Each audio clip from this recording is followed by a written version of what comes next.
Welcome to Catholic Life as we spotlight ordinary people with extraordinary faith. I am Dina Dow, your hostess for today's show, and with us today is Grace Krause. Grace is the campus minister at Christ the King Church at LSU campus here in Baton Rouge at the Diocese of Baton Rouge. And we're going to talk about the importance of youth ministry, young adult ministry, and the transition from high school to college and campus ministry. It's something that's very near and dear to my heart. And it's such a blessing to have Grace with us today. So thanks for being with us today. Of course. I know you're used to doing podcasts, so this is kind of fun. Not used to being on camera. So right, exactly. Well, you look beautiful and you're going to do great. Tell us a little bit about yourself before we get into the ministry that you work at Christ the King LSU campus, and how you got to be where you are today. So I grew up in Mobile, Alabama, so not too far from here. And I was privileged to go to a Catholic high school there, and I had a really great experience, great religion teachers, great campus ministry, things like that, which I think is honestly kind of rare, unfortunately. But that was a huge blessing for me. Right out of high school, I wasn't sure where I was going to go, what I was going to do. I ended up at the University of Alabama. Oh. And I was there for 2 years. And my experience there was really interesting because, it was a place where there weren't a lot of Catholics. And so I was all of a sudden at this giant state school. I didn't know a lot of people. I think I had one friend from high school that was there with me. Yeah. And so, I went to the church and tried to get involved there. And there wasn't a whole lot going on. Mm-hmm. So that first year was really hard. I made some really good friends eventually. But there was just being on your own, as a young adult, it's the first time out of your family, out of your house. There's a lot of questioning, a lot of different directions that I could have gone in with my life. But I was really privileged to find that space at the Catholic Student Center at Alabama, meet some friends. Through a long series of events, I experienced sort of a deeper conversion. Oh, wow. And felt a call to go and study theology. Really? And so I ended up transferring to Franciscan University of Steubenville, which is where I ended up graduating in catechetics and theology. And so right after that, I ended up here in Baton Rouge teaching hh school for 8 years at St. Michael. Wow. I mean, from Mobile to Birmingham, or Tuscaloosa. Actually, to Steubenville, right, Ohio, and then down to Louisiana and Baton Rouge. Isn't it funny how the Lord leads you on that path? Yeah. I'm sure a lot of people here in Baton Rouge are happy that, you continued onward from Tuscaloosa, just to kind of pick on our Alabama fans, a little bit. But then you end up at LSU, which is one of a fun rival, in a good way. And but you started teaching first in high school, right? Yes, I did. And so you graduated from Franciscan, and then you came down. You started teaching high school. So actually, my brother went to LSU, so we have a little bit of a house divided. Gotcha. And he was very involved at Christ the King when he was in school, and so that's how I knew about Baton Rouge. Sort of familiar with the area. Ended up here. Teaching high school was a ride. It was fun. It was crazy. I learned a lot. And I ended up staying. So I've been here. This is my 9th year in Baton Rouge. Wow. And Christ the King has been my parish sort of off and on, like a lot in the beginning. And then I was in a different neighborhood for a while. So I went to St. Aloysius, but then came back to Christ the King several years ago, got involved with RCIA, just volunteering, and then the door opened to Once you start getting involved in volunteering, they're like, oh, we have an opening for you here. Exactly. Yeah, that's usually how it happens in ministry. You volunteer enough to where they're like, I think we might want you on staff, which says a lot for you too. Yeah. So what do you experience at Christ the King? I mean, you have you have foundations, right, in catechetics and theology, which you were able to, share that with your high school students, because you taught high school for how long? Yes, 8 years. 8 years, wow. Yeah, I see that halo on your head too. And it's very challenging for our high school students right now, but what a blessing that you were able to bring that message to them through their theology classes. And then you have a calling to serve in campus ministry through Christ the King, and then all of a sudden now you're there. So what's a typical season like for you? I know it changes and it depends on the students, but what do you experience there at Christ the King? So I am one of several campus ministers at Christ the King. So we all have kind of particular roles that we play. We're super blessed there to have so many great people because we have so many students that are in need of this ministry.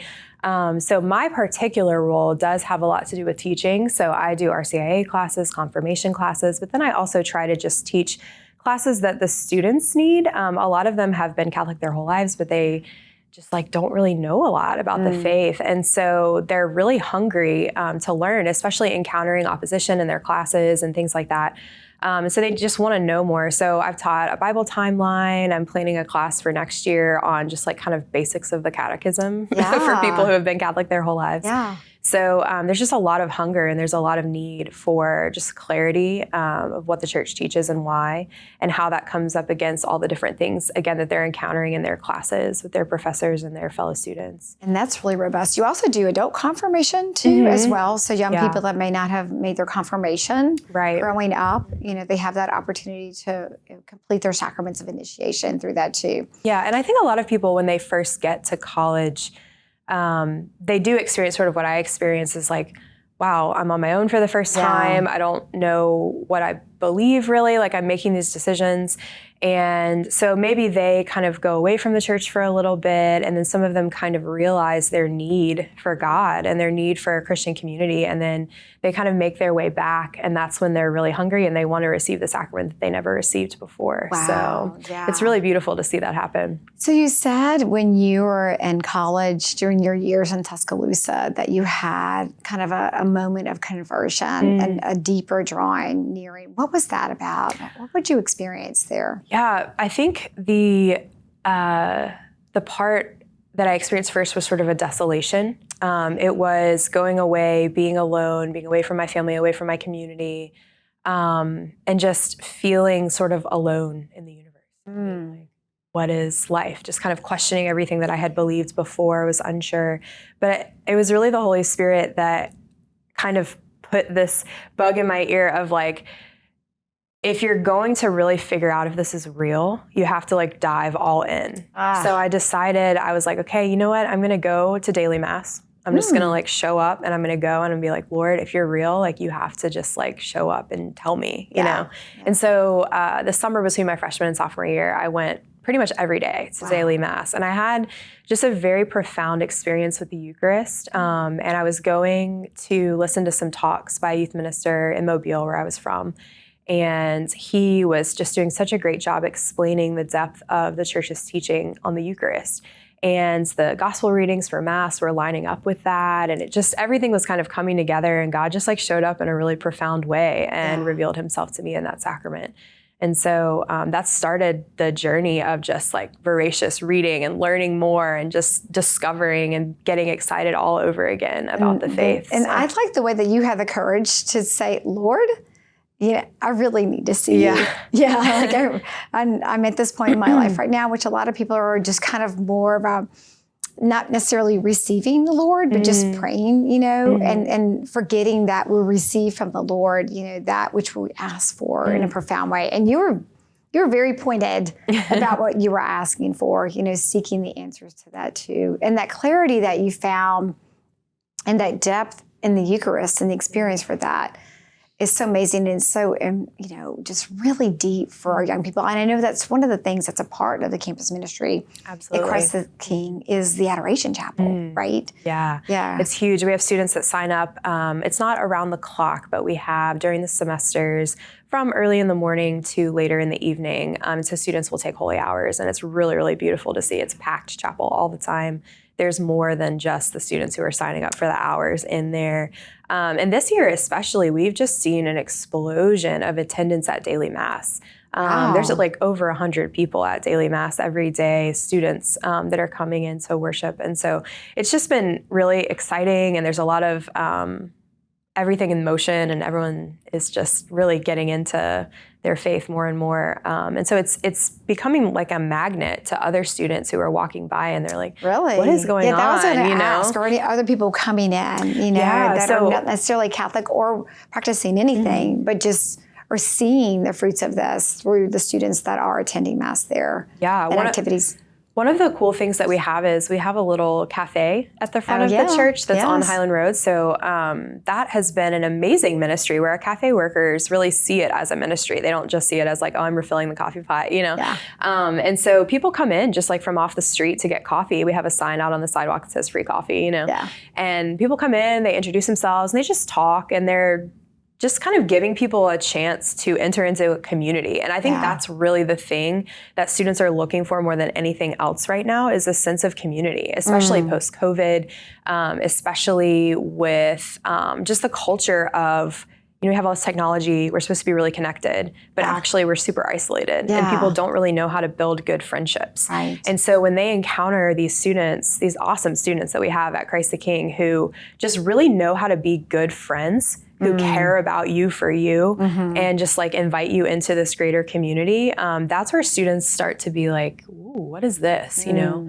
And so they come in and they have coffee and they study and they talk to people, and eventually they start to ask questions like, why is everyone leaving the shop and going to mass right now? You know, like what's going on? What is this? And so I've seen, as the RCIA director, I've seen a lot of people come in through RCIA because of the coffee shop. Really? I've also seen a lot of people come back for confirmation, or at least just start to get re-involved with their faith if they've been away for a few years. So I love that opening of the hospitality, you know, opening the door to other people just by a simple cup of coffee and people being present to them and having the conversation and that openness. And I think the friendship is really important too for young people to have that sense of, like you said, you were at a moment of almost desolation because you felt alone and isolated, whereas here, there's doors that are open for people. What I also love about that faith community too, kind of in the last minute that we have, is that there are not only students there, but there are families and people, volunteers from other parishes that come and support the mission of Christ the King, because it's kind of a different look on a parish, right? But people coming in to cook meals, because the students come and eat free meals once a week. It's free meals once a month. Once a month. Now. Okay, good. Yeah. Well, they're being fed, you know, both ways, right? You know, through community and then through food. Right. And then also the young families, you know, that are part of that community too, because that shows hope, you know, and promise and friendship and those relationships. And I know the people that I know that have gone through Christ the King, and particularly my daughter and her husband, just had such a flourishing experience of life there as young adults and their transition from high school to college. So, all right, we're going to take a break. When we come back, we're going to talk about how parents and young adults can seek out their campus ministry, what that looks like, what their expectations are, and then if there's something that's not there, how can they possibly, you know, cultivate something. So stay with us. We'll be right back in just a minute.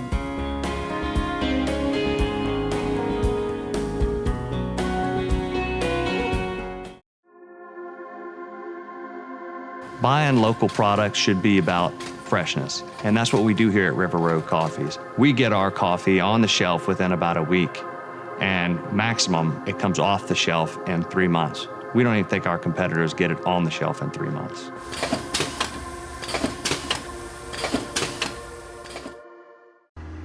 I had to leave my parents. I had to move schools. I don't know anyone here. Everything keeps changing. Why is this happening to me?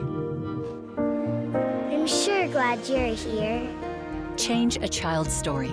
There's a child in foster care waiting for a volunteer like you.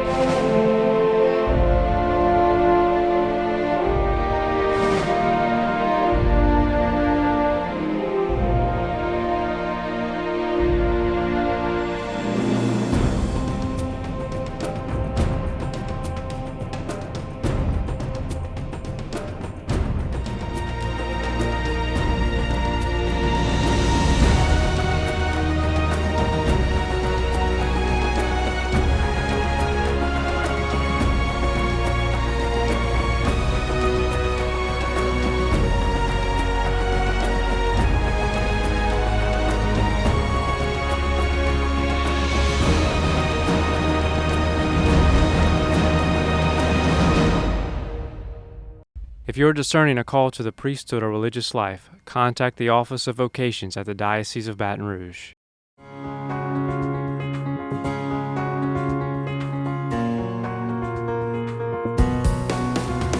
Welcome back to Catholic Life. We're here with Grace Krause, who's campus minister at Christ the King Church on Louisiana State University campus here in Baton Rouge, Louisiana. And we're talking about young people transitioning from high school to college, or maybe they're already in college, and seeking out community through and how campus ministry can, really impact their lives. So at the break, we were kind of discussing some of the awarenesses of parents where they're like, I'm so afraid my child is not going to continue to practice their faith because they're not under our roof anymore. And I'm kind of a prime example of that. One of my daughters went away to college, and they didn't have campus ministry. It was a beautiful art school. They had other activities going on, but they didn't have per se a chapel or any kind of campus ministry whatsoever. It was a small school. And so I actually called the diocese of that area and said, hey, this is, a situation. So they referred her up the street to another campus. And then luckily she had roommates that were beautiful because she didn't have a car. So they would drive her to Mass each Sunday and retained her faith to the point, and still practice it, to the point where she actually was kind of a magnet for other people that were searching. Yeah. Because they could tell there was something different about her presence, how she approached things. They actually had a death of a student that was hit by a car. Awful. So after her funeral, my daughter's friends were asking her about eternal questions, about life after death.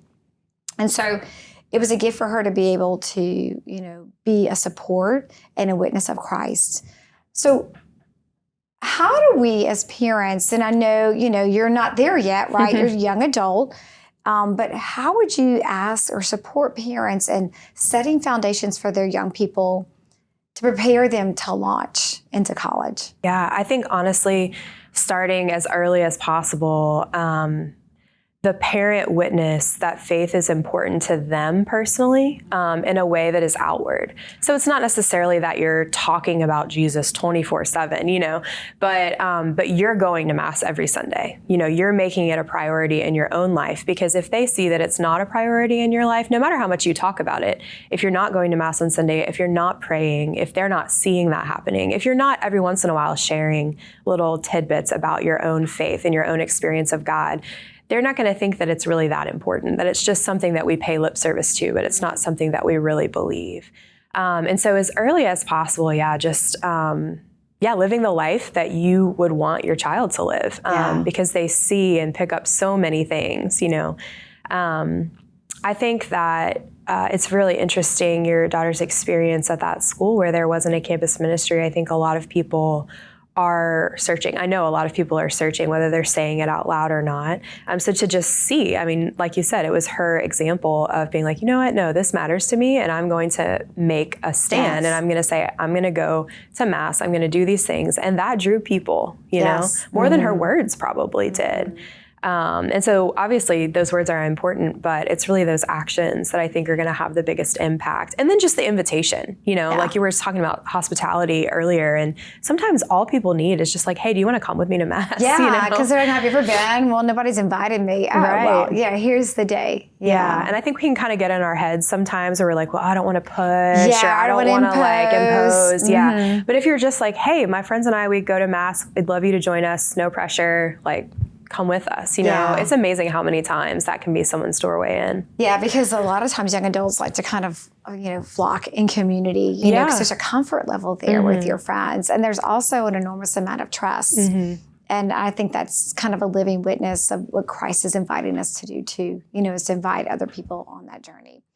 Yeah, I was also thinking about too, young adults when they're making the transition, is the question would rise up is like, why is church so important for me? Like, why me in church? Isn't this situation or this, experience or this club or this group, isn't that just as good as going to church? Like, why church? Why is that meaningful? Yeah, so I think we're all searching for that community, but I think we're searching for a community on a much deeper level than just having a hobby in common or having an interest in common. And those things are really great. We can build beautiful friendships from those things.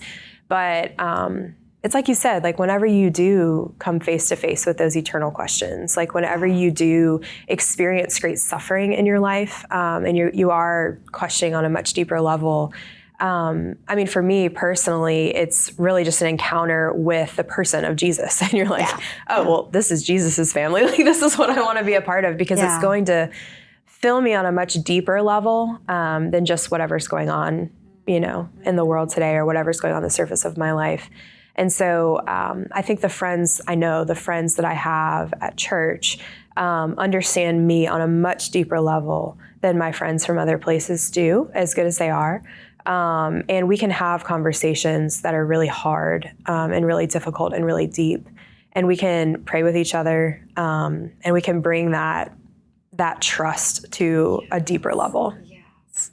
I was thinking about, too, when you were talking about that, preparing our young people for college. And I always go back to, there's a lot of preparation when it goes into decorating dorm rooms. Yeah. And what do you bring? And one of the things that I remember both my daughters were moving away was to make sure that there are sacramentals and sacred art and images that they can take with them as reminders, and constant reminders of their faith too. Did you experience that when you went to school? Absolutely. I remember I would literally cut out things that I saw, that I read that were inspirational, and I would post them on my wall next to my bed in my dorm, just so that I could constant reminders, or I had a crucifix there, that I could literally pull off the wall whenever I was struggling and just hold it in my hand. So I think those tangible things are really important. And as Catholics, obviously, they're a big part of our faith because we are physical people as well as spiritual. And so those two things are connected. So I think absolutely any sort of reminder that you can have for yourself and for whoever ends up coming in your dorm, to see. True. So. Yeah, because of the living witness to the faith, and it brings up questions. Yes. So while we're packing up all the comforters and all the posters and everything, to make sure you put some sacramental signs in there too. I also want to think about too the young people that are Catholic. Maybe they've been in college for a few years and are coming back home. And one of the strongest experiences I had when I was in college was a moment of reconciliation where I just had the weight of the world on the shoulders, and life was just very distracted at the time. And I remember just having this really deep desire to go to confession, because it just felt like I was I just can't do this. And so I experienced this amazing opportunity for reconciliation and healing through one of the wonderful priests that were actually at that campus years ago. And I thought, too, that's an opportunity. The sacraments are available on campus as well for young people. So have you seen that? People coming back through confession and guiding them towards that? Yeah, people will make comments all the time about confession. And you can just show up at Christ the King on any weekday and see long lines for confession. So we definitely have a culture of confession at Christ the King. And people talk about all the time the profound impact that it makes on their lives. I get a really unique witness of people coming in through RCIA, going to confession for the first time, and just hearing their experience of having this weight of their whole life, lifted off their shoulders, and just really beautiful to see. But yeah, definitely students coming in, and of course I'm not in the confessional, so I don't know what's happening, what they're saying or how long it's been since they've been, but just from the witness of our priests, just mentioning wow, yeah, there's so many people that are coming back through confession, so it is an important part of the ministry that we do, is the sacramental ministry of both the masses, the daily masses, the Sunday masses, and confessions. Wow. Yeah. And then also the other opportunities that you all offer. So you have Bible study. Tons of Bible studies. We have small groups because, again, it's the community element. You cannot live the faith, especially in college, especially these days, like on your own. Like you need that community. And so especially not just the community of going to Mass, and there's all these people there that I may not actually talk to during Mass, but having a smaller group of people that you're meeting with regularly who you can share your questions and your struggles and your prayer requests and all these things, and you can pray together and you can learn about the scriptures together or learn about the faith together. So we have Bible studies, we have book studies.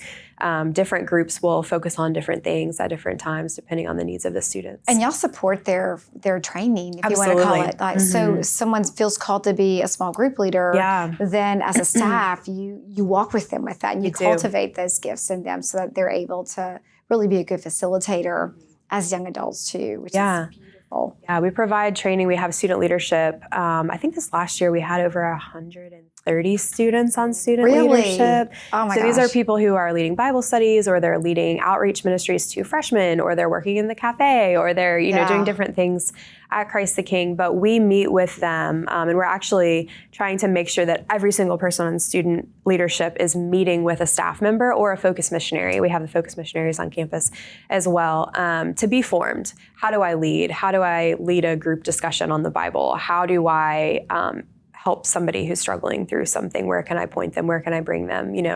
So we do offer a lot of training for our students as well. Because that's going to come up during Bible study. Other things will start coming up and surfacing too. So accompanying people on their journey where they are so that they can, either heal from hurts or grow in their joy, or a combination, of the two. Yeah, that's profound. I mean, it's huge. And then, in the last couple of minutes, you all as a staff pray together, right? There's a very robust prayer life within the staff too. I am 100% convinced that the success of the ministry at Christ the King, which is really large and really beautiful, and I think kind of rare, I think that is all, I know that is all coming out of how deeply rooted our staff is in prayer. And that is thanks to our pastor, Father Andrew. He just has this vision and just is convicted about the power of prayer. We must pray together, and it can't be surface level. It has to be deep. So we have a weekly holy hour with our staff, and we all pray, and then we come together for a staff meeting. But the first order of business for our staff meeting is just to open the floor for anyone to share graces that they experienced in prayer. So people will share, I was praying with this passage. Sometimes we'll all pray with the same passage together. Sometimes it'll just be whatever we're doing in our personal prayer. But people will share things, and it is really beautiful. It builds trust among the staff, because I can see, even if I have a different view of methodology or something with another staff member, I can see that they really love the Lord. I can see that they're really seeking the same thing that I'm seeking. We have the same goal. We have the same vision at the end of the day. And so it builds trust. It builds respect. It helps us to know each other on a deeper level and be a community ourselves. And when we're a real community of friends, or even we kind of see each other as a family, that trickles down to our student leaders, which then trickles down to the people that they're serving. And so I think you can't give the students what you don't have. And so it has been such a blessing for me this last year to experience that deep level of staff communion in prayer. That's beautiful. Well, we've come to the end of our time together, but thank you so much for everything that you do as campus minister at Christ the King at LSU. Bountiful witnesses of love and graces that are just abundantly flowing. And people can hop on your website. Yes, ctklsu.org. For more information on Christ the King. Thank you so much, Grace, for being here with us. Thank you for joining us on Catholic Life this week. Until next time, may God bless you and grant you his peace.